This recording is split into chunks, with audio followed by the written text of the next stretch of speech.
Hello and welcome to another episode of Beer Man's No Bull Beer Reviews. Today I have another beer from Cellar Works Brewing Company out of Sarver, Pennsylvania.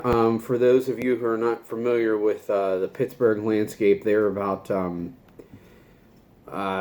40, I'd say somewhere between 30 and 45 minutes away from Pittsburgh proper, depending on where you're coming from. So even in the Pittsburgh area, they're kind of a hidden gem because they're kind of way out of the way from where the biggest population lives. But I was lucky enough to visit there again when I was just up in Pittsburgh last week, and I wanted to bring a growler home to do a review because they had a lot of good stuff on again.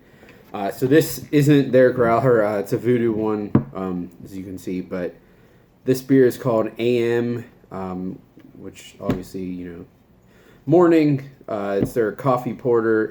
It is made with cold brewed coffee. I did look that up, and it is 7.2 ABV. And I will say, just from when I had this on tap, I remembered that it was fix this a little bit.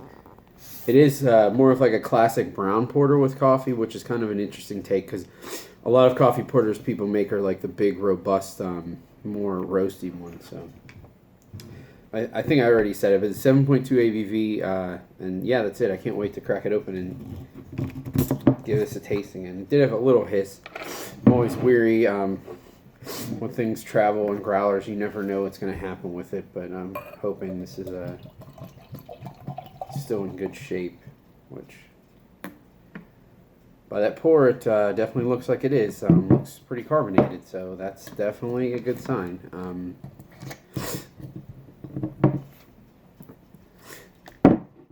Leave that there. Now, I don't know how easy it is to pick up on the camera, but even if you look like at the bottom here, it's a little reddish tint. That's why I was saying it's more like a traditional like brown English porter rather than like a big robust roasty one. So it does have a little red around the edges, but it's definitely still pretty dark brown with a really nice, about a finger's worth of fluffy beige head.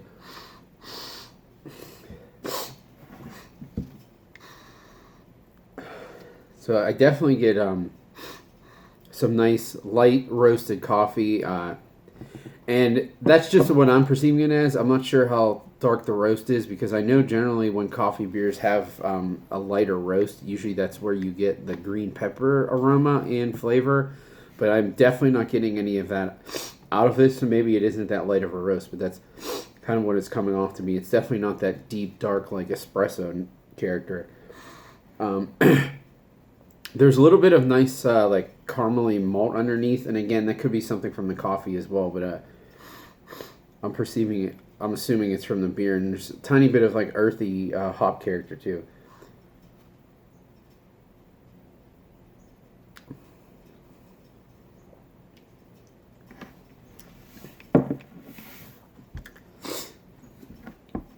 Well, it definitely survived the trip pretty well. I'd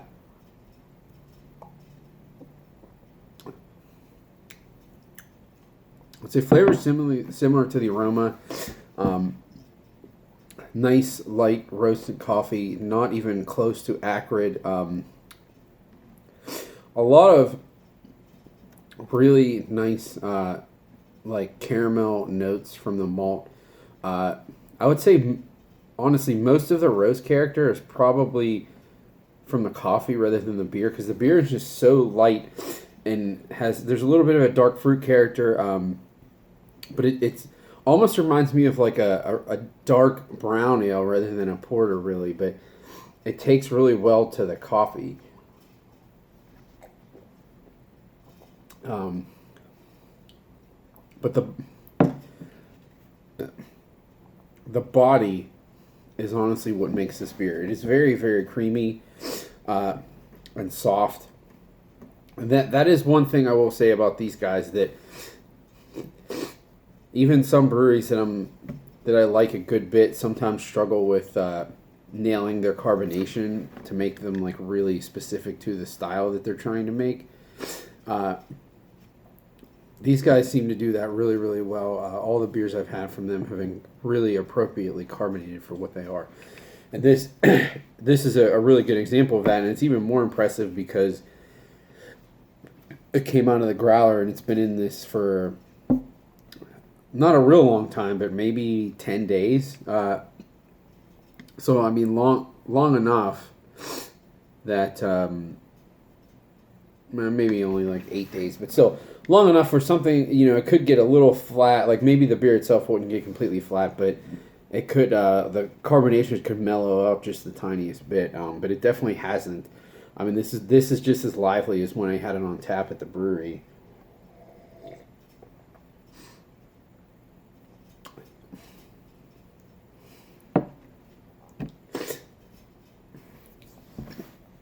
Yeah, I mean, honestly, what this reminds me of is like if Burial made, and I know this is 7.2, so it's really just has to do with the style and not the ABV. But if Burial made their skillet donut, but cut the like roasted malts in half, I feel like it would taste like this, because the coffee itself is very similar to the coffee that's in Skillet Donut, and it's very creamy like Skillet Donut is. That's just a slightly bigger beer and just more roasty, but it's just the creaminess in the coffee really reminds me of that. So if you like that beer, you would definitely like this beer. And this is the second stout I've had from them. They also did a vanilla bean stout that I did a review of, which is also very, very nice. And they started out doing a ton of traditional stuff. Now they're leaning more towards what's popular, IPAs and fruited sours, but they're not doing kettle sours. But I don't blame them. That's where the money is, and you have to make money to stay afloat. But they've also been doing some traditional stuff. They had like an ESB on, a nice clean saison. Even this, to me, like, I know there's coffee in it, but just this style of porter is even a little more traditional than you would find at most places. Especially something this light bodied, or that looks like this, usually is because that they were trying to make a bigger, darker beer and they just failed at it, and it's usually only like 5.5%. Like, this is obviously very intentional. You can tell by drinking it, and the body and the fact that it is 7.2 that is definitely intentional. And I did even speak to one of the brewers there, and that was their whole point. They wanted to try to make a really nice darker coffee beer that was still really approachable to people who don't really like big stouts and stuff. So I think they did a really, really good job with this, if that's what they were trying to do. But yeah, on my scale of buy, drink, dump, this is absolutely a buy. I would buy this again. I think it's great. And it hides the alcohol very well. I would never guess that this was 7.2 ABV, because it drinks like not a session beer, but a regular ABV porter, like somewhere between 5.5 and 6. And that's probably mainly attributed to how soft the body is. So it's a really, really great beer. I definitely would buy this again. When these guys they told me they were expanding pretty soon. When they do that and they start actually packaging and stuff, I think more people in Pittsburgh are gonna catch on, and then I'm assuming at some point they're gonna catch on outside of Pittsburgh, because they're making some really nice beers. So I think that's all I got on this one. Please like, comment, subscribe. Let me know what you think, and I look forward to doing the next one. Thanks.